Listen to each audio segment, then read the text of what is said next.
Boa noite, Ferreiro! Seja muito bem-vindos à série Forjando Resultados, a série que alta performance não é mais uma opção, é a única opção. Meu nome é Vinícius Antônio, você está no primeiro podcast temático do Brasil e hoje a nossa conversa está imperdível, principalmente para você que é empreendedor ou que quer construir um negócio muito assertivo, muito rentável, muito lucrativo, muito grande. Hoje é o episódio certo para você. Mas antes de eu te apresentar o nosso convidado, eu quero obviamente agradecer ao nosso parceiro, a Eurofleet, carros por assinatura. Você já imaginou você não ter que se preocupar com IPVA, com seguro, com manutenção? Exatamente, esse é o serviço da Eurofleet. Carros premiums por assinaturas. E, obviamente, o link deles vão estar aqui embaixo. Você vai poder conhecer mais através lá do site da Eurofleet. Você vai ter um canal de atendimento para tirar todas as suas dúvidas, fazer todas as contas que você precisar para incluir isso também na sua vida. Lembrando que a Eurofleet é uma empresa do grupo Euromotors, que tem várias bandeiras como BMW, Jaguar, Land Rover, Audi. Tudo isso para você aí ter um atendimento diferenciado aqui através do Forjando Resultados, tá bom? Então, sem mais delongas, Mauro Nomura, seja muito bem-vindo à Forja. Cara, quero que você se sinta em casa, tô muito ansioso pro nosso bate-papo. Você faz muitas coisas que eu gostaria de aprender, então tenho muitas dúvidas aqui para hoje, então seja bem-vindo. Obrigado, Vinícius. Prazer estar aqui, obrigado pelo convite. Te falo que eu tô verdadeiramente impressionado inicialmente, assim, porque eu já gravei alguns podcasts e o pouco que a gente já conversou aqui e vivi um pouco do cenário, da história, realmente você está contando uma história um pouco mais profunda, assim, sabe? No sentido de o que você quer fazer, quais o propósito que você quer passar, as mensagens. Então, vamos lá, um desafio grande e a gente conseguir passar um pouquinho dos aprendizados. Vamos lá. Obrigado, inclusive, tá? Eu acho que tudo isso é consequência de uma grande causa que a gente tem, que é transformar o potencial das pessoas em potência. O que eu percebo que aconteceu comigo e acontece com a maioria das pessoas? A maioria das pessoas entende que tem um potencial gigantesco para fazer grandes coisas, mas no final de tudo o resultado delas é muito pequeno. E aí isso me intriga muito. Por que é que isso acontece? Por que tanta gente com tanto potencial, desde atletas, muito possíveis empresários, artistas, não conseguem um resultado expressivo? E isso me incomodou por muito tempo. E aí eu decidi aprender com os melhores de cada segmento como que a gente pode transformar esse potencial em potência. Eu acredito que todo o resultado excepcional, todo o resultado incrível, ele foi gerado por alguém que em algum momento tinha muito potencial e pouca potência. Tinha características talvez não tão definidas, habilidades não tão desenvolvidas. E o que essa pessoa fez de diferente? Então, esse é o objetivo de você estar aqui hoje, aprender o que você fez, entender a forma como você enxergou todas essas coisas, porque no final de tudo, os desafios são muito parecidos. No final de tudo, a pessoa que decide ter um resultado expressivo tem que aguentar muita pressão, tem que aprender coisas novas o tempo inteiro. Então, acho que essa é a realidade, né? Então, eu quero até começar perguntando para você, antes da gente entrar nesse assunto, como que o Mauro se define? Porque eu tenho até um medo de falar assim, o empresário Mauro, porque eu acho que vai te limitar muito. Então, como que você se define hoje? Então, é complexo a gente falar da gente, né? Mas eu costumo dizer que eu sou de uma geração old school. Então, o que é a característica de uma geração old school, né? O cara analógico, o cara com alta capacidade de execução, é um cara tradicional, mas com essas habilidades de soft skills. Só que eu tenho um mindset da nova geração. Então eu tento mixar muito a nova geração com o old school, que eu vejo que hoje, no mundo de hoje, na grande maioria das vezes, os desafios que a gente se confronta, é a combinação dessas duas gerações, que a nova geração é o quê? É uma geração super digital, muito orientada por dados, ágil, rápida, veloz, porém com muitas limitações de soft skills e de poder de execução. Então, quando você junta essas duas grandes habilidades, então, vamos pegar assim o seu mindset data-driven com a capacidade de execução, pô, show. Porque você imagina o seguinte, pensar assim, hoje o nosso time lá, a gente tem 600 pessoas, o nosso back-office ali tem por volta de 40 pessoas, é muito jovem, a galera é muito jovem. E frequentemente a gente fica ali no acompanhamento do seguinte, eles são verdadeiros gênios para planejar e buscar dados e informações, porém nem sempre se executa o plano de ação. Por quê? Porque às vezes eles acham que eles ficam lá mergulhado no software, mergulhado no BI, levantando o diagnóstico, fazendo um plano, e não é simplesmente dando um push para a ponta que vai executar. E aí que eu costumo dizer que para essa capacidade de execução acontecer, gastar muita sola de sapato. Uau. Então você tem que ir para a ponta, você tem que ajustar, você tem que escutar, você tem que, né, conferir, tem que motivar, botar a mão na massa. Então eu acho que essas duas combinações hoje, na grande maioria das vezes, tem bastante sucesso. Então eu tento mixar muito para isso. E isso são características que funcionaria para a maioria das coisas, né? Independente do segmento que você atuasse, se você conseguisse juntar isso, uau, você já se destacaria muito assim, né? Eu encaro isso para diversos setores, para diversos empreendimentos. Eu acho que dá para encarar realmente para isso, dá para ter uma solução assim. E os valores da cultura do nosso negócio é muito, acho que talvez da minha parte, assim, dessa parte empreendedora, que eu tô da jornada desde o início. Então, um dos poucos valores ali que eu já posso citar é assim, pô, a gente é muito orientado por dados, então a gente é orientado por dados. A gente fala que a gente é para Frentex. Então, o que é para Frentex? É desconstruir aquelas experiências, aquelas crenças, aqueles modelos antigos do old school e construir as novas. Por outro lado, a gente tem obsessão pela linha de frente. Então, o que é a frente que acontece? Então, é muito do old school, que o old school ele estava muito na execução e pouco no planejamento. Por quê?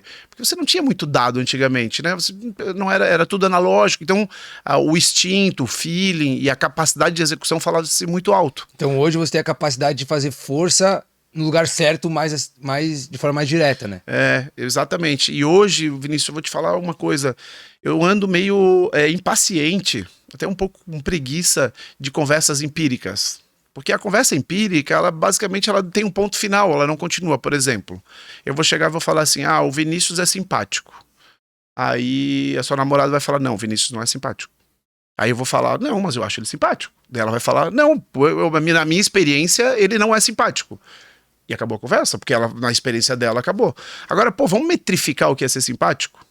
Ser simpático é o cara que escuta, o cara que olha quando você fala, né? O cara que é bom ouvinte, o cara que sorri. Tá feita a métrica? Acabou. Então o dado vai virar e vai metrificar o que é o simpático. Agora tem um parâmetro para... Exato. Então eu acho que assim, para definir essas premissas, esses algoritmos, vamos dizer assim, que tá muito em alta hoje, o old school ele pode usar muito a experiência dele. Porque daí sim, ele vai usar a experiência dele para o quê? Para fazer essa métrica. O que é a métrica? Se ele sorri, se ele presta atenção no que você fala, se ele é bom ouvinte. Show! Isso aí foi ele que desenhou. E aí, a partir daí, a tecnologia vem para começar a metrificar mais. Então, eu acho que essa junção de mindset, eu acho que é um poder que gera para o novo profissional, para o novo indivíduo que se destaca. Legal. Eu entendi esse conceito. Mas, por exemplo, assim, óbvio que hoje, isso é fruto de um caminho que você percorreu para identificar que era necessário, enfim, né? Quando que começa tudo isso? Como que essa história começa? Como que você começa a tomar consciência que isso era necessário? Você teve alguma experiência negativa que, por exemplo, putz, só isso aqui não é suficiente ou não? Então como que iniciou isso? Então, eu sou formado em administração de empresa, eu falo com bastante orgulho, a gente estava falando antes aqui, porque a faculdade lá, a ESAG, lá em Florianópolis, era muito difícil de passar, ainda é muito difícil. Na época que eu fiz era 30-1. Então eu considero isso com bastante orgulho, assim, tipo, porque eu tive poucos méritos acadêmicos na vida, então esse é um dos que eu gosto de colocar, porque realmente quem passa por isso, 30-1 não é fácil, né? Então, eu nunca fui um excelente aluno, eu sempre passei daquele meu jeito, tipo, você sempre passava direto, mas tipo, raspando um pouquinho acima e ia. Então, eu tenho uma base acadêmica, mas eu costumo dizer que a minha jornada ela é muito na parte prática. Então, a faculdade ela sempre foi segunda, terceira opção ali nas prioridades que... Antes da gente ir para frente, deixa eu te tirar uma dúvida. O quanto que esse conhecimento acadêmico ele impacta na magnitude do seu negócio hoje? Você consegue ter essa percepção? Muito, porque eu acho que assim, quando eu falo isso, tipo, talvez hoje o meu conhecimento, 80% ele veio da prática, né, das experiências, da jornada, e 20% talvez até menos na parte acadêmica. Só que sem essa parte acadêmica básica, simples, você limita a tua visão, você enxerga mais curto. E ali, você tendo um nível acadêmico, no mínimo básico, ou conhecimento, hoje não precisa mais falar que é acadêmico, porque tudo é acadêmico hoje, o podcast é acadêmico, um filme é acadêmico, um livro, enfim. Então, eu acho que isso aí, ele te amplia a tua visão. E aí, quando você amplia a visão, você está enxergando mais longe, e aí você faz as coisas diferentes, né? Entendi. Eu acho que é esse que eu vejo um Então ponto. tem uma parte da magnitude do negócio, do resultado, é mérito para isso. Que eu acho que eu vejo muita gente também tirando o mérito. Não, porque saí da faculdade, não, porque fiz e não serviu para nada, não. E a gente tá vendo aqui que contribui pro sucesso do negócio. Eu acho que fazendo uma analogia, eu considero assim, sabe o ângulo na arquitetura, né? Quando um ângulo grau, assim, você lá no ponto de origem, vamos dizer assim que seja 25 graus, né? Sim. Quando você muda 1 grau lá na origem, cara, 25, 26 é a mesma coisa, vai. Só que ao longo da jornada, 1 grau lá na origem, o alcance que você chega no ponto final é infinitamente maior. Então, eu acho que eu ligo muito essa parte da minha história acadêmica lá da origem. Então, eu acho que eu precisei passar por aquilo, eu precisei ter um conhecimento básico para tomar decisões e enxergar coisas que talvez eu não enxergaria. Legal. E eu acho que a ESAG é muito famosa, inclusive, pela qualidade, pela capacitação acadêmica que eles têm lá, né? Eu tive em Santa Catarina, enfim, eu soube, eu tive contato com essa expressão que é a ESAG nessa administração. Mas assim, eu acho que o modelo de ensino em geral, ele poderia ser um pouco mais prático assim, né? Porque o que a gente percebe, qual que é a dor de muitos jovens, né? O cara, ele não vê a hora de sair da escola para poder trabalhar, fazer dinheiro. Aí quando ele ingressa na faculdade, tem mais um período ainda que ele precisa acumular tudo isso para esperar para fazer dinheiro. E aí quando ele sai, ele precisa acumular uma bagagem de mercado para daí começar a fazer dinheiro. Como que você enxerga isso? Teria alguma forma de fazer isso? Qual que você acha que seria o cenário ideal para o jovem que está na faculdade agora e ele está nessa vertente de talvez construir um negócio ou querer fazer mais dinheiro, mas ele entende através de uma conversa como essa que aquele conhecimento acadêmico é importante. O que você sugeria para esse jovem? Então, eu acho hoje o modelo acadêmico do Brasil, eu acho assim, decadente o modelo, sabe?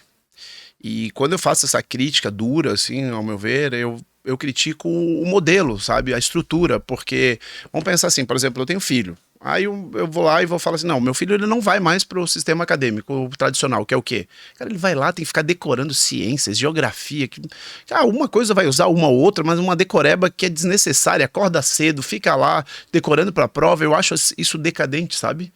Por quê? Ao mesmo tempo que ele precisa fazer isso, porque senão ele sendo expurgado do sistema, ele vai ter que abdicar de situações que ele não vai mais poder seguir. Então, por exemplo, se ele quiser ser um médico, se ele quiser ser um engenheiro, ele vai ter que passar pela estrutura acadêmica. Sim. Por quê? Porque ele vai fazer o Enem, vai ter que passar na prova, senão não passa. E o conteúdo vai vir dessa base.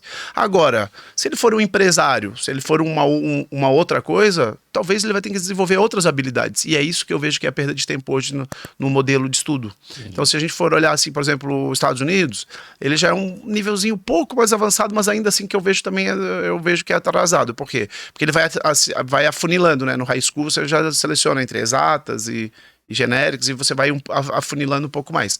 Então eu acho que hoje as crianças, os jovens, eles deveriam ir já começando a afunilar. Então, desde desenvolvimento de soft skills, desde criança, então, aulas de empreendedorismo, esportes, culinária, criativo, arte, música, tudo que desenvolva essa parte de soft skills das crianças, né?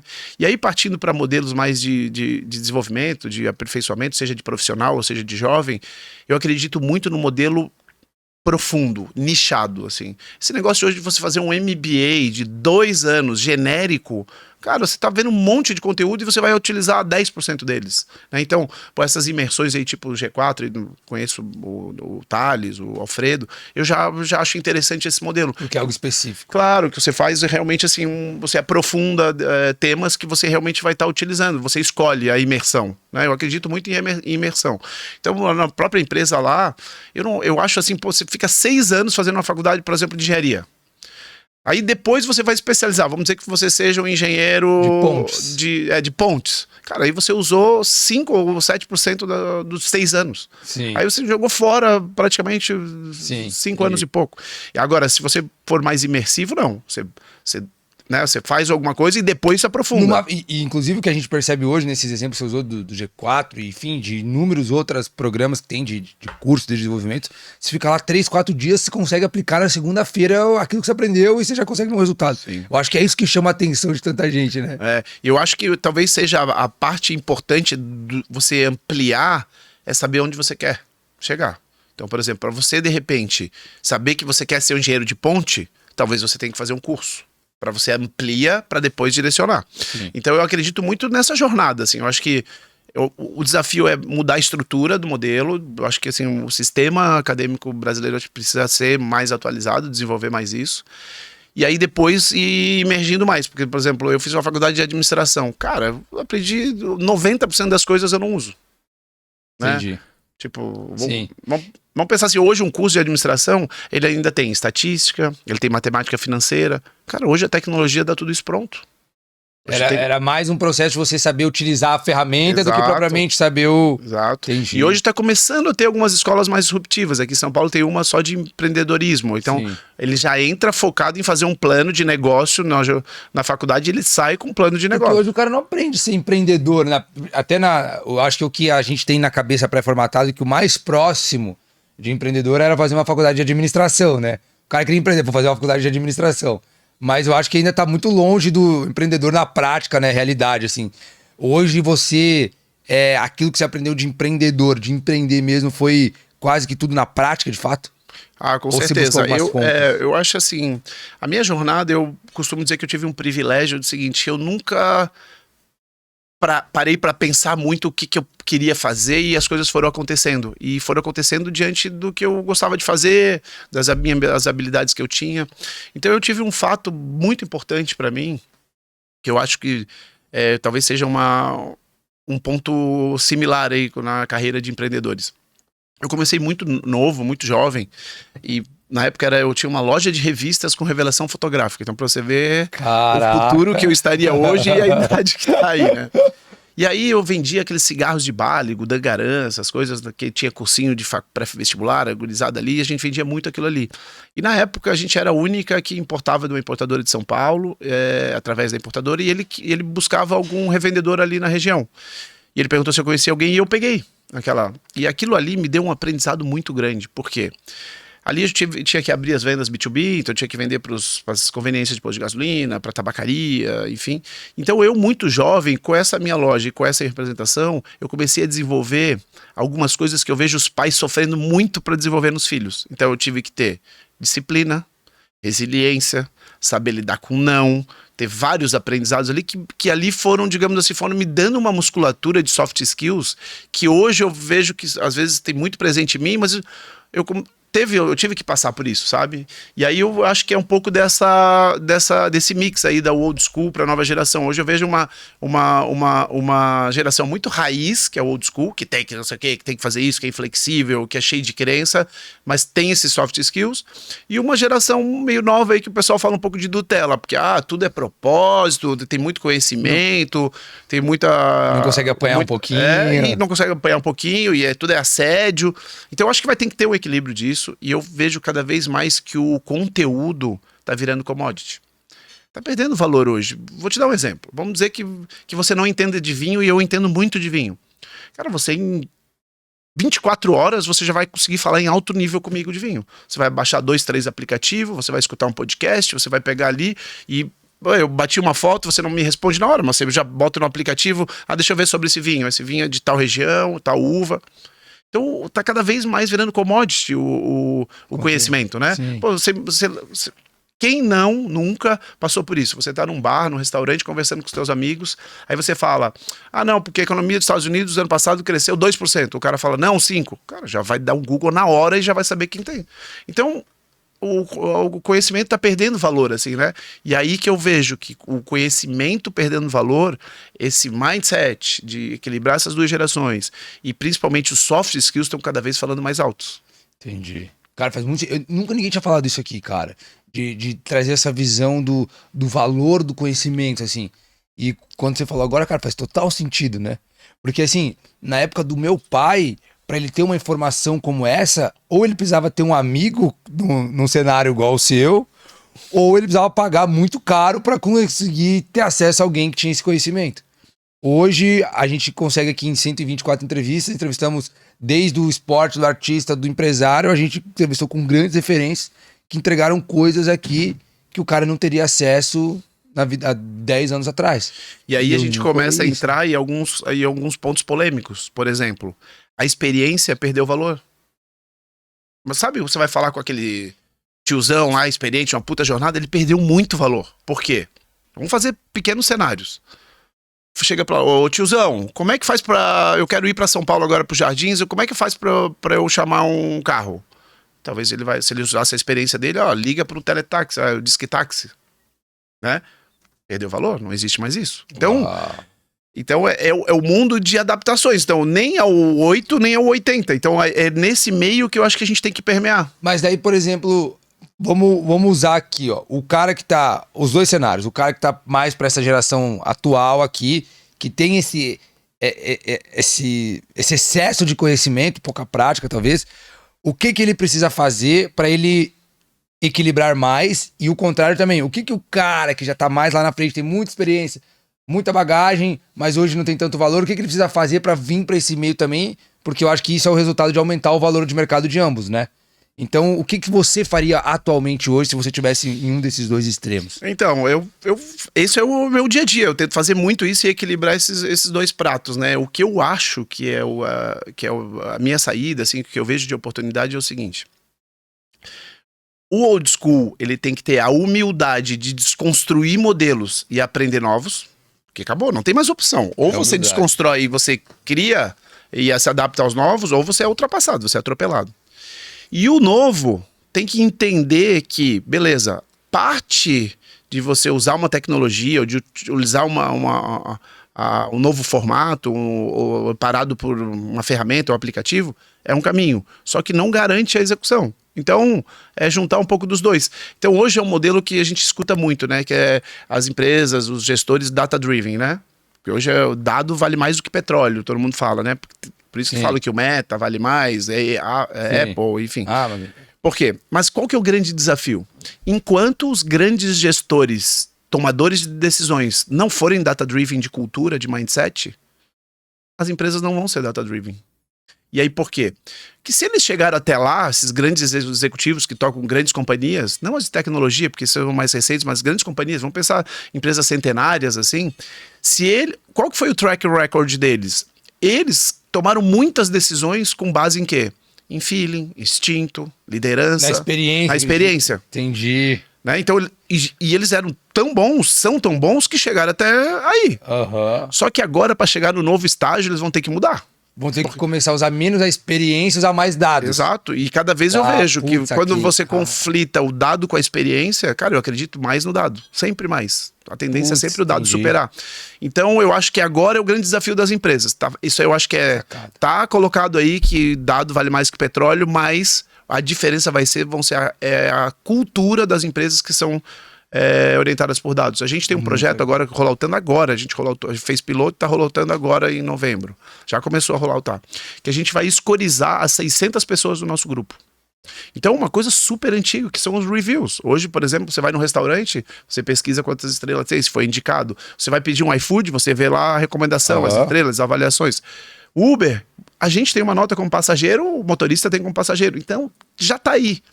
Por que hoje as empresas ainda não escorizam as pessoas? Criar programas de meritocracia. Sabe igual o boletim de escola? Tá aqui, ó. Quanto é que é o teu score de matemática? Se tirou 7, tirou 6, a média é 6,5. Acabou. E aí a métrica é baseada naquilo que a pessoa faz. E aí a métrica é o old school, o cara da experiência que vai utilizar, que é criar o algoritmo, que é criar as premissas. Aí então, por exemplo, é necessário. Exato. Então, por exemplo, ali o que a gente fez? A gente fez metas qualitativas e metas quantitativas.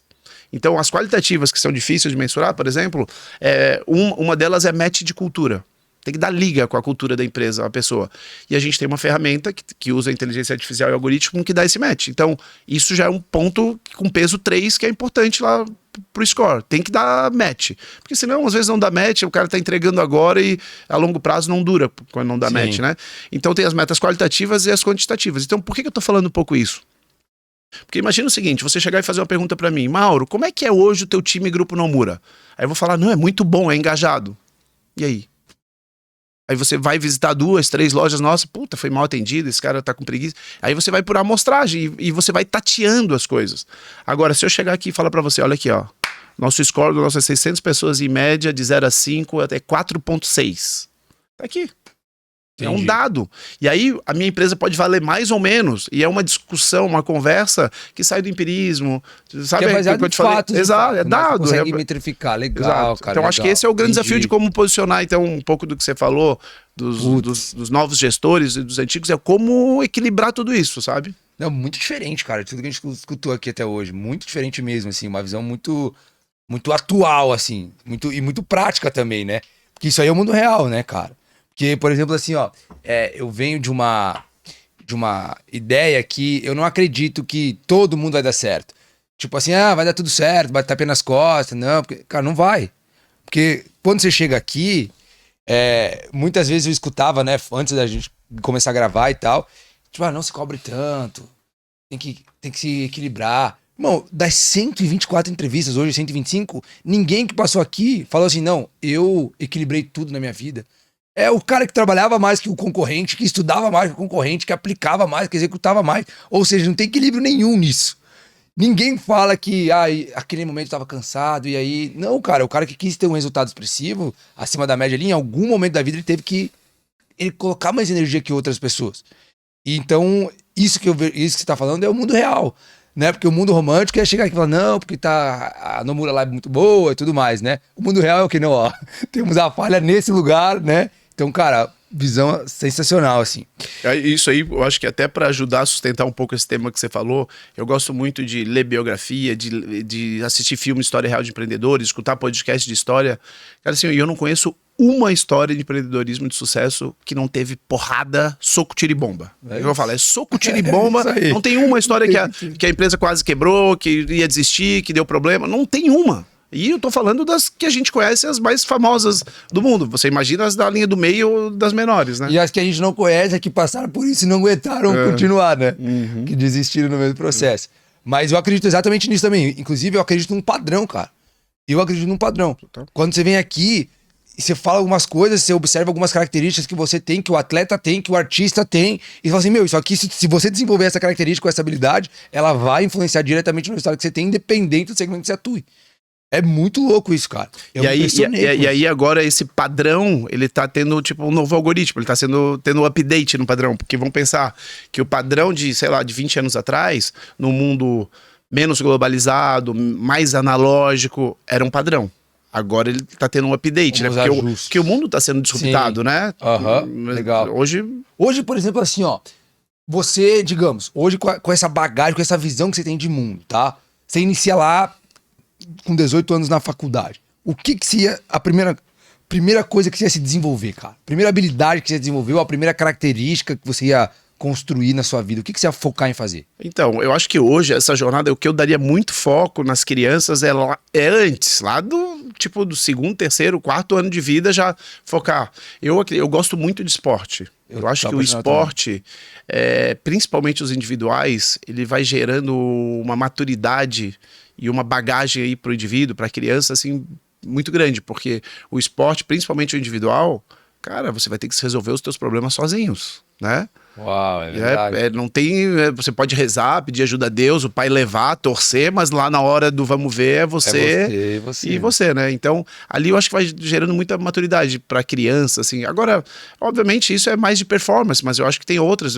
Eu não tenho muito essa veia, por exemplo, de criativa, artística, mas, pô, música, artes, culinária, eu acho que são tudo atividades que vão desenvolvendo esses skills, né?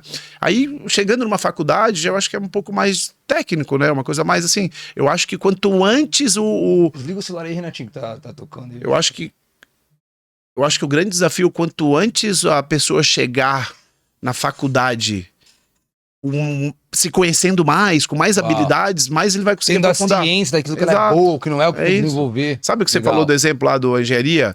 Você chegar lá, puta, sempre me falaram que eu era esforçado, que eu era inteligente, chegou lá, você sempre precisava fazer mais esforço que o teu amigo.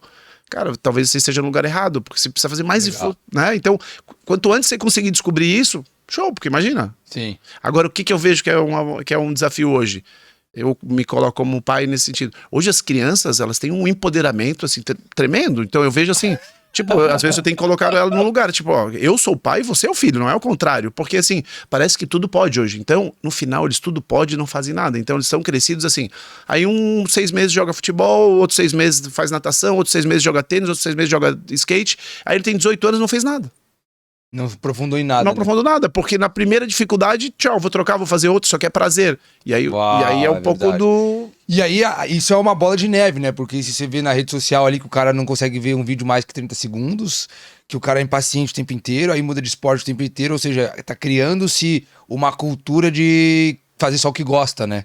E, cara, eu acho que a vida do empreendedor, assim, você pode falar isso com muito mais autonomia, na maior parte do tempo, eu acho que você faz o que você não gosta, né? É mais ou menos isso, assim? Então, eu costumo sempre dizer, assim, que tem... Vamos pensar assim, o cara gosta de cozinhar. Aí o cara é um chefe, vou montar um restaurante. Cara, às vezes, a menor parte do restaurante é eu cozinhar. Ele vai ter que tocar o marketing, vai ter que tocar o financeiro, vai ter que tocar o comercial, tocar operações, entendeu? Então, muita gente, principalmente mulheres, aí, quero trabalhar com moda. Cara, às vezes o que menos faz é trabalhar com moda, porque você tocar um negócio, uma empresa, é muito complexo, né? Entendi. E aí, quando você começa a desenvolver isso, você imaginava que você ia ser do tamanho que você é hoje? Dá uma percepção do tamanho do Grupo Nomura hoje, pra gente conseguir trazer esse processo de transição e como foi construído hoje, tá? Dá pra gente uma percepção do que é hoje, atualmente. Hoje a gente tem aí 600 pessoas que trabalham com a gente tá em 3 estados, São Paulo, Rio e Santa Catarina. A gente fatura aí por volta de 300 milhões. Caraca. Cara, eu vou te falar bem a verdade, Vinícius. Eu acho que eu podia ser o quádruplo do tamanho. O quádruplo, tá? Caraca. Ou mais até. E não é sendo melhor, não, tá? Sendo igual. Sabe qual eu acho que é o ponto que eu poderia ser muito maior ou muito melhor, enfim? Se eu soubesse onde eu queria chegar. Eu demorei muito tempo para saber onde que eu queria chegar. Então, quando a minha história, ela permeia muito por isso. Eu era um cara muito inquieto, queria fazer muita coisa, e eu me considerava meio que uma Ferrari desgovernada. Então, a Ferrari desgovernada, quando tá no caminho errado, você tá se afastando do teu objetivo. Então, hoje, eu acho que o grande processo assim, é investir nesse autoconhecimento para saber, onde você quer chegar? O que você quer fazer? Como é que se projeta lá na frente? E aí eu vejo o seguinte, cara, é uma analogia muito simples, mas assim, vamos pensar o seguinte, a gente está em São Paulo. A gente tem 2 opções, ir para o Rio de Janeiro ou para o Sul. São 2 caminhos opostos. Se você está indo para o Rio de Janeiro, você está se afastando de Florianópolis, né? Sim. E você está indo de Ferrari para o Rio de Janeiro. Você está ficando cada vez mais longe de Florianópolis. Agora, se você estiver indo de cavalo para Florianópolis e você quer ir para Florianópolis, cara, é melhor você andar de cavalo na direção certa que você quer ir. Então a minha história foi, comecei com as lojas de calçados, aí tive multimarcas, até aí tudo bem, mas aí comecei a abrir restaurante japonês, aí abri loja de cosméticos, até inventar tintas para construção civil importadas dos Estados Unidos. Então assim, era uma salada, um emaranhado de negócios. Então tudo isso eu fui perdendo tempo. Obviamente gerou aprendizado, geraram vários, mas eu fui perdendo tempo, porque eu fui indo pro Rio de Janeiro, sendo que eu queria ir pra Florianópolis, tu entende? Entendi. Então às vezes é melhor você andar de cavalo na direção certa. Agora, você definir se você quer ir pra Florianópolis ou pro Rio, aí é foda. Que é o grande, eu acho que é o grande X da questão. É o grande X, exato, porque daí passa, ou você vai jogar búzios, vai fazer terapia, você vai fazer coach, é autoconhecimento. Né? Você, o que eu quero? Como é que eu me imagino lá na frente? E aí eu acho que fica tudo mais leve, cara. Depois que eu consegui enxergar isso, que a gente desenvolveu um planejamento estratégico para o negócio, para mim, cara, ficou tão mais leve a jornada, porque o que acontecia? Às vezes eu ia dormir querendo vender o negócio, saindo fora, cair fora do negócio, e acordava querendo crescer. E aí é uma Ferrari desgovernada, você entende? Então hoje não, hoje eu vou dormir com uma tranquilidade muito maior de onde eu quero chegar. Agora, óbvio, tem as crises e os desafios do negócio todo dia. Tem dias que eu quero dar um bico no negócio, indignado com as coisas que acontecem, e outro dia mais motivado, mas faz parte da jornada. E quando eu acho que se encontra esse X da questão que você consegue acertar pra onde você vai, eu acho que o resultado ele acaba sendo uma consequência, né? Desse, por exemplo, assim, você tá indo pra Florianópolis e a cavalo. Você sabe que você quer ir pra Florianópolis. Cara, não importa o tempo que demora, você sabe que a consequência é chegar lá em Florianópolis, você tá caminhando todos os dias, enfim. Quando você começa a perceber que você precisava dar mais foco nesse processo de saber pra onde você ia, qual que foi o fator que, tipo assim, meu, não dá mais? Então, eu aprendi da pior forma, porque como eu tinha feito vários negócios, então eu tinha desde loja de revistas, essa representação de cigarro e charuto, depois tive lojas de calçados, L'Occitane, restaurante japonês, todos deram certo. Então... Coisa de dar certo é dar lucro. Dá lucro, dá resultado, era estável, era gerido, gerava caixa, enfim. E aí as pessoas naquela época não tinha mentoria, essas coisas, então o pessoal chegava, Mauro, deixa eu tomar um cafezinho, deixa eu pegar umas dicas, o que você faz dá certo. Cara, e nada mais do que você mesmo para saber as suas deficiências, né? Pô, então eu olhava assim, puta, eu tenho um monte de deficiências, sou um cara, faço muita coisa errada, erro mais do que acerto, e o cara tá querendo pegar dica e eu interagia, conversava e falava, só que também nunca tinha sido botado à prova, se realmente eu acreditava em mim ou no que as outras pessoas falavam. Até um dia que eu tive um negócio que eu falhei, que foi os negócios das tintas para construção civil. Ali, meu grande aprendizado foi o seguinte, eu demorei para reconhecer a minha falta de capacidade de execução naquele negócio. Eu acreditava tanto na minha capacidade de execução que eu perdi muito mais dinheiro que eu deveria naquele negócio. A partir dali, gato escaldado tem medo de água fria. Peraí, deixa eu arrumar o caminhãozinho aqui, o caminhãozinho desgovernou, deixa eu organizar para onde eu quero chegar. E aí, por coincidência, as coisas foram dando certo, daí as coisas foram acontecendo, eu foquei no core, foquei na habilidade que eu queria fazer, desenhei uns planejamentos estratégicos e as coisas foram acontecendo. Agora é óbvio que, né, ao longo dessa jornada também tem que ter os day ones, assim, né, tem que ter os boom, né, os momentos assim para te reforçar e até acelerar o teu crescimento, mas aí acelerar como? Voltando para a nossa analogia. Tô indo para Florianópolis de cavalo. Pô, mas às vezes você pegou uma carona com um caminhão, com uma carona com um carro e você adiantou teu percurso. Tem que acontecer isso, né? Imagina, você parou com o teu cavalo lá, o cavalo quebrou a perna. Aí, esse processo na prática de você acelerar muitas vezes, é você talvez conversar com alguém que saiba mais? Não, às vezes é até isso? aconteceu.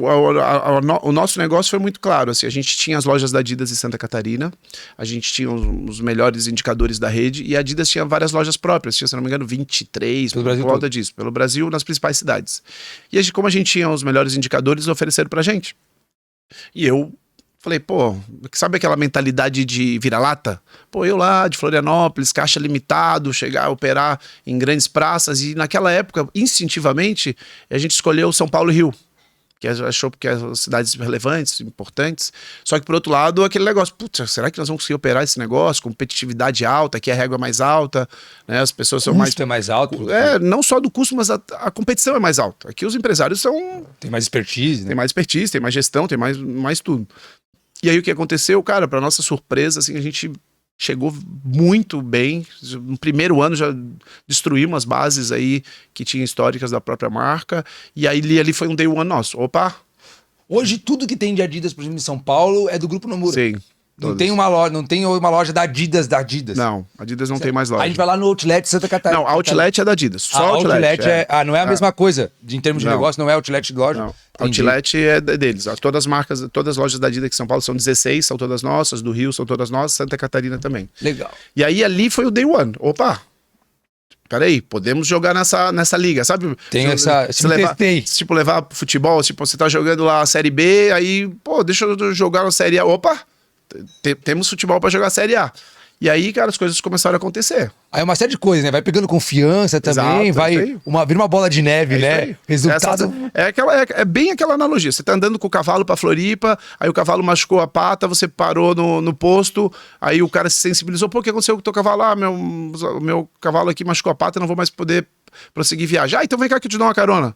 Aí você pega uma carona até Curitiba de carro e opa, que acelerada que deu meu negócio. De repente você embarca no avião, aí tá lá, né? Por isso que é a importância você tá indo pro teu caminho certo. E nessa jornada de você saber onde vai você chegar, cara, é muito difícil. Eu vou dividir uma coisa com vocês. Em 2018, a gente refez o planejamento estratégico e ali a gente chegou numa marca assim que a gente quer faturar 1 bilhão. Essa é a nossa meta quantitativa, assim. Sim. Só que por detrás disso, a primeira vez eu cheguei lá pra galera que trabalhava com o nosso time, eu falei, vocês estão malucos? Como é que nós vamos chegar a 1 bilhão? Tá louco? Vocês não temos capacidade para isso, a gente não tem gestão, não tem dinheiro. E a gente foi desmistificando. Pô, o que a gente precisa para chegar nesse objetivo? A gente precisa ter uma cultura forte, com gente alinhado. A gente precisa de grana, de captação. E pra gente captar dinheiro, o que a gente precisa? Tirar o bode da sala, organizar a casa, né? Ter governança. O que aconteceu? A gente começou pelo processo de governança, arrumamos uma casa, fizemos trabalho de cultura. Cara, hoje a gente tá pronto para escalar o nosso negócio. Uau. Entendeu? Mas então, por que aconteceu isso? Lá, quando eu fiz o planejamento estratégico, aí que eu queria dividir, um dos pontos ali qualitativos é o seguinte, é o Mauro, em determinado estágio, eu acho que é o estágio 3 ali, 2026, sair do comando. Aí eu falei assim, opa, peraí, como é que eu vou sair do comando? Eu criei o meu negócio. Aí vem aquele ego, vem aquele orgulho pra cima, né? Tipo, eu tô gravando Tem um apego também. tem o apego, tem o ego. Eu tô aqui gravando podcast com você. O convite é um prestígio e o ego infla, né? Aí eu falei, não, como assim? Eu vou ter que sair do comando do negócio? E aí eu tive que passar por esse auto-reflexão, esse auto-entendimento, assim, tipo, pô, será que eu vou sair? Eu vou ter perfil de deixar o bastão para outra pessoa tocar o meu negócio, que não conhece às vezes como eu tô. E antes disso, a gente vai montar conselho. E aí eu tenho que pedir pinico pro conselho, pro meu negócio? Porque se vem um fundo de investimento, bota dinheiro, ele vai ter uma cena no conselho, ele vai ter... Ou seja, você não manda mais totalmente Exato, o negócio, né? Exato. E aí você tem que passar por esse processo assim, pô, de e não tem caminho certo e não tem errado, tem o teu caminho. Entendi. Né? E aí você tem que ver um pouco antes, porque o que eu vejo às vezes? As pessoas se atropelando nas situações, e aí quando vê, pô, tá lá o cara refém do negócio, é expulso do negócio. Pô, uma baita história é o Steve Jobs da Apple. Ele foi expulso do próprio negócio. Sim. Né? Mas pô, o Mauro, quando você me falou, uma coisa me chama muita atenção, assim. Da gente conseguir definir assim, para onde a gente tá indo, né? Quer fazer vários negócios ao mesmo tempo. Eu acho que isso é muito comum, inclusive, né? Acontece com muita gente, aconteceu comigo também. E eu vejo que o grande motivo esse motivo, é que às vezes a gente tá muito preocupado com o fator financeiro. Pô, quero enriquecer rápido, quero ganhar mais dinheiro, ou tô passando um problema aqui com grana, preciso fazer dinheiro para ontem, e aí você tenta abraçar várias oportunidades para ver o que vai dar dinheiro primeiro e tal. Então, numa situação dessa, eu acho que às vezes acaba sendo mais desafiador a pessoa, tipo, pô, vou parar, vou pensar pra onde eu tô indo, pra dar mais foco nisso, pra a longo prazo isso aqui ser mais consistente. Numa situação como essa, como que o cara que, sei lá, talvez passando um problema de grana, ele vai conseguir ter essa paciência, essa maturidade pra traçar o caminho, cara? Porque quando você tá no meio do furacão, assim, eu acho que é mais desafiador, né? Como que você enxerga isso? Então, Faz sentido isso que eu falei? Faz total sentido. E eu sempre, quando eu penso nisso, eu volto para a pirâmide de Maslow. Né? O que a pirâmide de Maslow fala? Né? A base lá da pirâmide. Sobrevivência. O que é sobrevivência? Segurança, alimentação, saúde. Isso é o básico. Você não faz nada se você não tiver essa base. E depois você vai subindo a pirâmide, né? Então... Beleza, você não tem dinheiro para encher a geladeira, joga pro espaço o propósito. Primeiro você tem que estar vivo para viver alguma coisa, né? Você tem que pagar os boletos. E aí hoje eu vejo muito essa crise, assim, a galera mais nova, uma busca insana por propósito e os boletos tudo pingando, né? Tudo papagaio, ou o pai pagando, ou morando com os pais, ou arrumando mesada, enfim. Então eu acho que o primeiro é olhar para a pirâmide de Maslow. Pô, e aí o que acontece? Aquilo ali pode ser um fator limitante para acelerar o teu caminho, o teu objetivo. Pode ser o limitante. Por quê? Porque às vezes você não tem condição, você não tem optar. Acontece isso muito, por exemplo, na empresa. Quando você começa a criar remuneração variável, para aquela pessoa que precisa todo mês pagar as contas, o supermercado, a farmácia, ele consegue abdicar menos de variável. Ele precisa de um fixo maior, um mensal, para pagar as contas. Agora você vai subindo a linha de executivos, você pega os altos executivos, eles ganham 20, 30, 40 salários no bônus anual e o salário é só para pagar as contas do mês. Só para sustentar aquela pirâmide. Aquela base, tá. É o básico, né? Então essa jornada de empreendedor, o que eu costumo dizer sempre é o seguinte, eu falo que o meu dinheiro está sempre no iCloud. Sabe, você vai pegar e não consegue pegar. Por quê? Porque o negócio está sempre crescendo. Porque eu só viria o dinheiro se para de crescer. Aí você vê o dinheiro. Então, tá sempre precisando de mais investimento. Dá 1, investe 2. Dá 2, investe 3.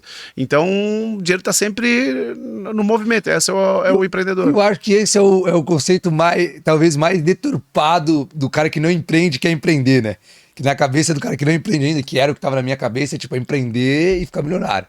E ganhar o dinheiro e já no 6º mês talvez ter um carro muito legal, ter uma casa muito boa. E a realidade é que o quê? O cara que tá realmente empreendendo com uma certa maturidade, ele tá o tempo inteiro pegando esse dinheiro e colocando no negócio de novo para ir para um outro passo. Ou seja, o tirar dinheiro às vezes é a última parte do negócio, né? É assim que acontece na prática, né? A grande diferença, por exemplo, desse empreendedor aí é do profissional liberal, autônomo, versus o empreendedor assim. Por exemplo, vamos pensar assim, um advogado. O advogado vai lá, ganhou, sei lá, 1 milhão de honorários. Ele precisa reinvestir muito pouco no negócio. Né? Ele usou o serviço dele ali. Se ele não tiver escritório, nada, nem não precisa reinvestir praticamente nada. Talvez alguma coisa em atualização para ele, mas tipo, merreca, quase nada. Vamos dizer que ele tem um escritório, ele vai ter que contratar novos advogados, mas é muito pouco. Então o que acontece? Ele gera valor, ele gera caixa. Agora, obviamente, tem negócios que geram muito caixa e que você tem subsídio, né? Então, só que isso é 1 em 1 milhão, né?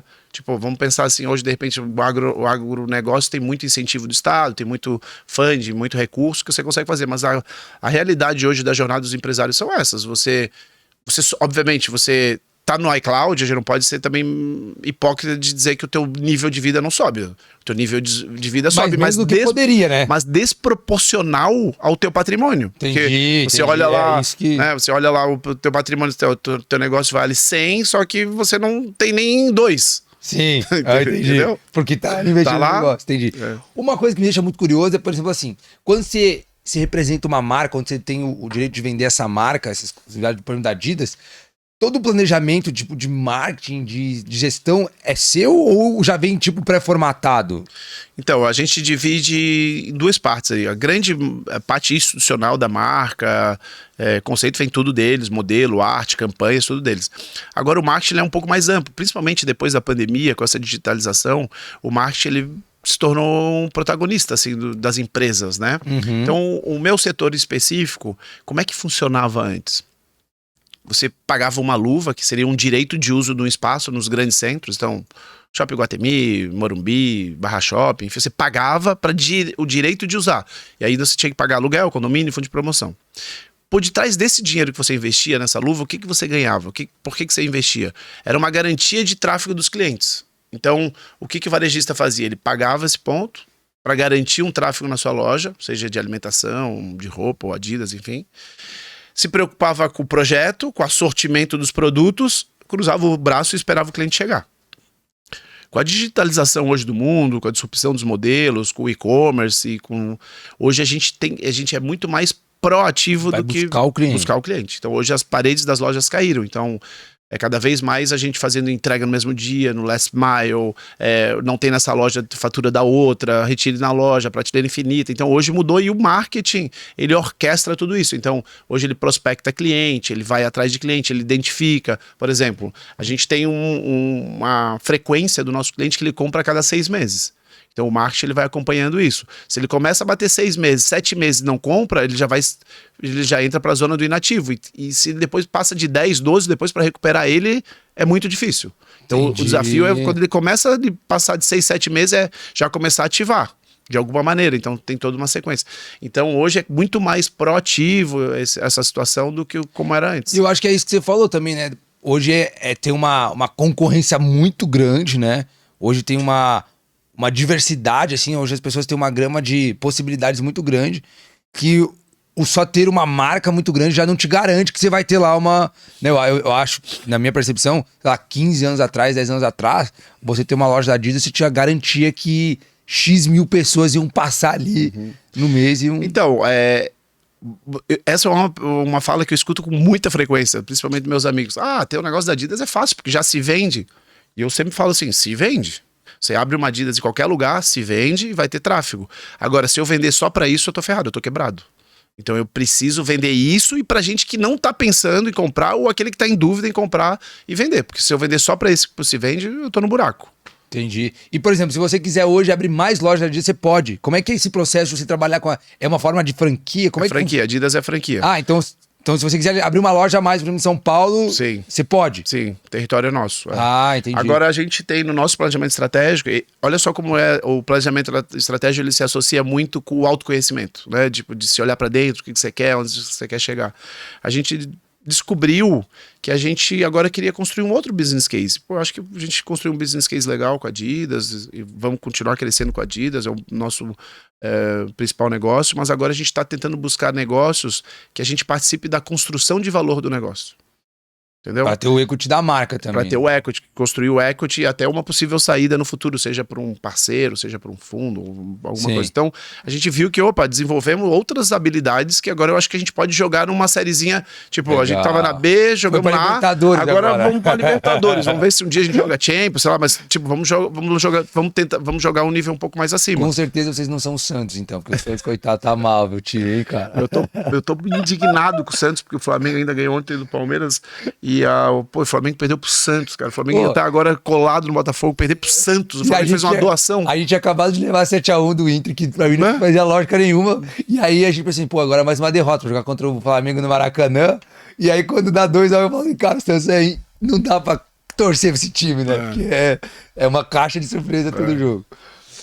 E aí agora estão nessa busca de construir uma outra... Sim. Mas na mesma linha do varejo. É isso aí. Esse na hora que você define lá o planejamento estratégico, é aquele negócio. A gente focou no que a gente sabe fazer, nas habilidades que a gente tem a cultura forte, o que a gente tem as ferramentas que a gente faz, e aí a gente está prospectando. Tem um projeto aí bem avançado, um projeto bem grande, que no começo... Eu até me assustei aí com a grandiosidade, mas aí a gente, de novo, vai desmistificando, vai estudando, vai vendo e vai vendo que é possível. Jogar a nova série, né? Jogar a nova campeonato, né? É o frio na barriga mesmo do cara que nunca foi convocado pra seleção, talvez. Mas uma coisa que me chama bastante atenção é que, principalmente no ano de 2023, assim, nesses últimos meses, a gente ouve falar muito sobre, não sei se dá pra chamar crise, ou sobre as dificuldades que o setor de varejo vem enfrentando. Isso, as grandes varejistas se pronunciaram já, falaram dessa dificuldade. A gente tem um grande parceiro aqui que é o Ricardo Eletro também, que fala sobre isso. Como que você enxerga o varejo no lance do calçado também pega ou é mais nessas grandes varejistas de eletrodomésticos e tudo mais? Como é que funciona assim? Eu acho que o varejo está inserido num contexto de disrupção do mundo. A gente não precisa ir longe e a gente vai olhar que o mundo está diferente. Antes tinha táxi, agora é muito Uber. Antes era teleentrega, agora é iFood, Uber Eats, né? Não precisa ir muito longe. Antes, para fazer propaganda, era Globo, era televisão, rádio, outdoor, agora é redes sociais, enfim. Então, o varejo está inserido nesse mundo disruptivo. E, em específico, o varejo está sendo muito disruptado. Então, entre aspas, o seguinte, mudou. Sabe a analogia? Se você estudava numa escola que o boletim era matemática, física e química, agora não é mais matemática, física e química, agora é ciências, geografia e outra coisa. Então, é um momento de acomodação. E nessas mudanças, nem todo mundo consegue se adaptar.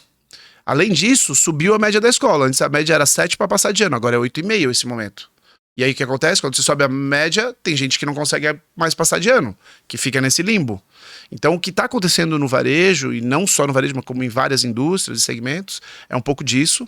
Só que, por outro lado, é um momento de oportunidade, porque desses 7,5 para 8,5 tem muita gente que vai ficar no meio da pista, que já começou a dar sinais aí, né? A gente olha aí Americanas, a própria Magazine South Rock Louise, da Starbucks, Magazine Luiza derretendo, as varejistas. Tipo, eu acho que é a ponta do iceberg que tá aparecendo, tá? Então, agora, se não tem uma crise, uma mudança dessa, o dinheiro não muda de mão.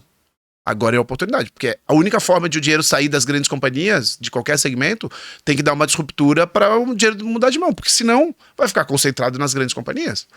Então a gente tem que encarar por isso, e uma coisa que eu faço até uma crítica ao mercado financeiro. O mercado financeiro sempre fala isso. Quando tá todo mundo se mexendo, é hora de ficar parado. E quando tá todo mundo parado, é hora de se mexer. Só que muitas vezes eles não fazem isso, porque eu sempre falo que eles são os mais conservadores que tem. Agora os bancos fecham todas as torneiras. Não emprestam mais dinheiro para nada. Só tecnologia e agronegócio, eu costumo dizer que o banco empresta dinheiro. O resto, ele tá estático, mas talvez agora seja a hora do... Eu tô achando que vão ter muitas oportunidades, não somente no nosso segmento do varejo, mas como os outros. Agora, é um momento realmente difícil de se mexer, porque as empresas, pagando juros do jeito que a gente está pagando, né? As empresas, os juros estão muito mais altos, capital muito mais escasso. É um momento que você tem que estar muito confiante, você tem que estar muito seguro para tomar essas decisões, né? E aí, de novo, vai para aquele autoconhecimento lá, de olha para dentro, eu estou preparado, quero passar por isso. Ou seja, toda época é uma luta diferente, cara. Não tem uma época do empreendedor que ele não tem uma luta que ele fala assim, cara, obrigado. Não tem isso. Cara, como eu te falei, eu sou viciado em podcast. Eu escuto podcast, tipo, todo dia que eu treino todo dia praticamente, eu sempre com podcast, né? Fora, às vezes, em outros momentos. E aí eu escuto várias jornadas, tipo, pô, tem até para indicar umas muito legais, tipo, Guerras Comerciais, é excelente, pô, tem um Legal. monte de Adidas versus Nike, Pepsi versus Coca, Uau. McDonald's versus Burger King, é muita coisa legal. Tem o Zero ao Topo, e essas histórias, elas vão falando sobre a história das companhias. Cara, e é sempre a mesma coisa. Em 2009 teve a crise do Lehman Brothers no mercado financeiro, da crise imobiliária americana. Aí em 2011 teve, em 2012 foi a Dilma, não sei o quê. 2016 foi toda hora tem uma crise. É 2, 3 anos de, principalmente no Brasil, é 2, 3 anos de ok e depois pum, crise, buraco. Então você tá vivendo nessa selva. Exato, você vive nessa selva, né? E aí aquele negócio, as pessoas falam assim, porque o Brasil, porque o Brasil, porque o Brasil. Cara, é o nosso país, é onde a gente vive, é nessa selva. O que nós vamos ter que fazer? Vamos se defender. Tem leão, tem leopardo, né? Porque senão o cara fala assim, não faço nada, vou morar em Portugal. Beleza, mas... Outros desafios, outros... vai ser Raul lá em Portugal, porque não é a nossa cultura, por mais que possa ser parecida, né? Tua família de repente não vai estar lá, teus amigos não vão estar lá, vai ter que começar a nova vida. Entendi. Mauro, uma coisa que eu admiro muito, assim, que eu acredito muito é o seguinte, você fala do desafio que vocês têm agora do sair de 300 para 1 bilhão, assim, né? Muitas coisas novas e muitas coisas que tem que aprender, desenvolver, mas eu acredito que do 0 ao 300, se tivesse que começar de novo, você já saberia o caminho. Você já saberia o que fazer, o que dá certo ou não. Quando a gente olha nessa perspectiva do 0 aos 300 milhões de faturamento, o que você acha aqui que é a característica ou é a ação que mais impacta para contribuir nesse resultado que o empreendedor poderia fazer para começar a pensar em aumentar o negócio dele a esse nível, por exemplo? Não quero ter audácia de falar o que deveria fazer, mas eu vou falar o que eu teria feito, né? O que eu faria. O que eu faria hoje era aquilo que eu te falei. Eu teria gastado mais tempo para saber onde eu queria chegar. E perder menos tempo em distrações do caminho, sabe? Sabe aquele negócio que eu falei de ir pro Rio de Janeiro, depois vai pro sul, vai pro norte, vai pro sul, vai pro norte, vai pro sul, vai pro norte. Aí você fica perdendo tempo. Em vez de seguir automaticamente já impacta no chegar no faturamento. Eu tinha chegado antes da metade. Legal. Pô, que legal. Eu preferia andar de cavalo na direção do que andar de Ferrari. Legal. Ô Mauro, uma das perguntas do nosso parceiro aqui, dos temas, essa é uma única tema quase que em comum aqui que vai ter em todas as entrevistas a partir de hoje, que é a gente ter essa visão desse mercado novo que está se criando, que é a assinatura de carro. Você já teve alguma experiência, então, com a assinatura de carro? Qual que é a visão que você tem desse mercado? O que você acredita desse mercado de assinatura de carro? Então, eu posso falar com uma certa propriedade porque eu alugo o carro. Eu não tenho carro, eu alugo. Uau, você tá brincando. Então, o alugo e a assinatura é alugo. Né? É, isso aí. Só que eu posso te falar o seguinte, como é que foi a minha jornada, né? Eu tive algumas temporadas fora do Brasil, eu passava 1 mês, 40 dias fora com a minha família, e uma vez a gente passou 45 dias em Nova York com a família toda, e lá em Nova York, tipo, ninguém tem carro, não tem nem garagem, os prédios em Manhattan, né? E aí, só que tudo funciona, tem metrô que funciona bem, aí tem Uber, tem táxi, funciona. Aí eu vim e chegava personal trainer, eu ia treinar na academia, tipo, não tinha personal trainer individual. Então você chegava na academia, tinha ali no hall 4, 5 personagens, e você chegava às 7h30, 8h30, 9 horas e tinha o teu treino, aí você chamava um personal para acompanhar o treino. Aqui em São Paulo tem uma academia que fez isso. O que é esse conceito da uberização do serviço, né? E aí eu voltei pro Brasil e falei assim, não quero mais carro, não quero mais personal para ter que chegar às 8 na academia, quero estar livre, solto. Só que no nosso dia a dia não é bem assim, né? No Brasil é mais complexo. Pô, eu saía de manhã de casa, daí eu já te levava a roupa para treinar e depois à noite para jogar tênis, quando eu queria, a raquete não tava. Você joga tênis? Eu jogo tênis faz uns 4 anos que eu parei, mas eu gostava bastante de jogar tênis. Aí o porta-mala do carro é um guarda-roupa também. E aí até que chegar no ponto do seguinte, que eu comecei a entender esse desapego. Então é uma tendência do desapego, né? Hoje em dia as pessoas a usarem mais do que ter, né? Você usa mais do que ter. E aí entra o negócio do carro por assinatura, imóvel por assinatura, e assim por diante. Só que eu também tenho uma grande vantagem. A minha empresa é no lucro real, então o aluguel ele gera despesa, então eu pago menos imposto, então facilita muito.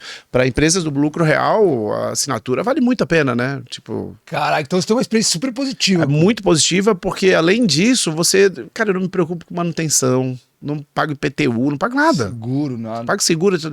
Pago indiretamente pelo valor do mensal, mas não tem que ir atrás, quero ir atrás, nada. Cara, A locadora vai lá, busca o carro na minha casa, leva, faz a revisão, faz a manutenção. Então eu super indico, é fácil, cara, leve. E a gente nem combinou aqui, a pergunta patrocinadora é justamente para entender a percepção que o cara tem, então é uma surpresa. Então assim, cara, tô até impressionado, que legal.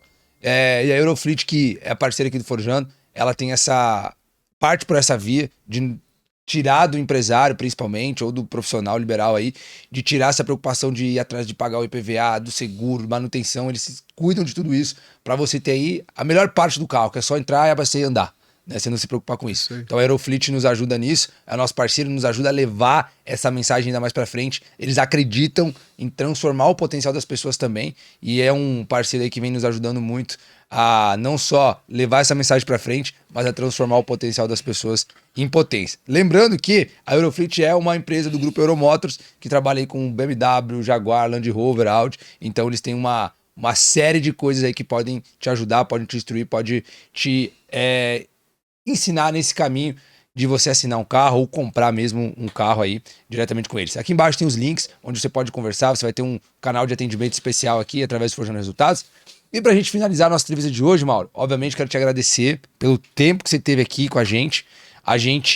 Esse cenário todo, tudo isso que você viveu, é uma forma da gente mostrar pro nosso convidado o quanto a gente se importa com o tempo dele, o quanto a gente agradece pelo tempo que ele demanda para contribuir com essa bandeira. Então, tudo isso é para que você e os nossos outros convidados tenham essa sensação de se sentir agradecidos por vocês terem contribuído com isso, tá? Então as portas do Forjando estão sempre abertas para você, sempre que você contribuir com alguma coisa, levar uma mensagem para frente, conte com a gente. Você vai conhecer uma série de coisas que acontecem a partir do Forjando aqui com um ecossistema, com muita gente influente, legal pra caramba. Pode contribuir, ter essa troca também. E a gente sempre finaliza com uma pergunta que é incomum em todos os episódios, que é o seguinte: vamos fazer de conta que hoje seria o seu último dia de vida e você tivesse que deixar uma mensagem para as pessoas que te escutam, para as pessoas que você ama, só que você não tem muito tempo. E aí você ia ter que escolher apenas uma mensagem para deixar. Qual seria a mensagem que você escolheria para deixar nesses últimos minutos de vida? Então, eu acho que a mensagem que eu colocaria seria uma provocação, de olhar mais para dentro do que para fora.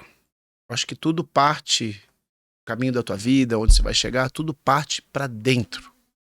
Olhar para dentro. E esse olhar para dentro, ele é muito amplo. Ele pode ir desde a fé, da religião, do autoconhecimento, mas também dos objetivos. Você olhar para dentro. Vou começar a fazer, vou fazer um vestibular. Deixa eu olhar para dentro. Isso leva tempo para você saber. Não é assim, não, eu quero odontologia. Não, deixa eu buscar, deixa eu estudar, deixa eu fazer uma terapia, deixa eu fazer, sei lá, uma numerologia, um tarô, enfim. Esse olhar para dentro para realmente conseguir construir a sua jornada com o mínimo de informação e de conhecimento e segurança que essa é a jornada que você quer fazer. Legal. Cara, adorei te conhecer, conte comigo. Vou te falar que você me impressionou muito hoje. Muitas coisas aqui que a gente não tinha ouvido ainda em 124 entrevistas. Então, com certeza, vai contribuir muito na vida de outras pessoas. Fiquei impressionado com a sua história também. Feliz com o quanto você foi humilde aqui de falar de todos os seus desafios. Às vezes é difícil a gente falar das coisas que a gente passou perrengue, né? É mais legal quando a gente fala das nossas vitórias. Mas você fez isso muito bem hoje, então obrigado mais uma vez, tá? E para você que está nos assistindo, não esqueça de se inscrever no canal. Para você que nos escuta no Spotify, dá as 5 estrelinhas aí. Compartilhe esse vídeo com seus amigos, no grupo da família, porque essa é a maneira mais genuína de você retribuir esse material que a gente traz para você aqui gratuitamente, tá bom? Nós nos vemos no próximo episódio. Um beijo no seu coração e tchau, tchau.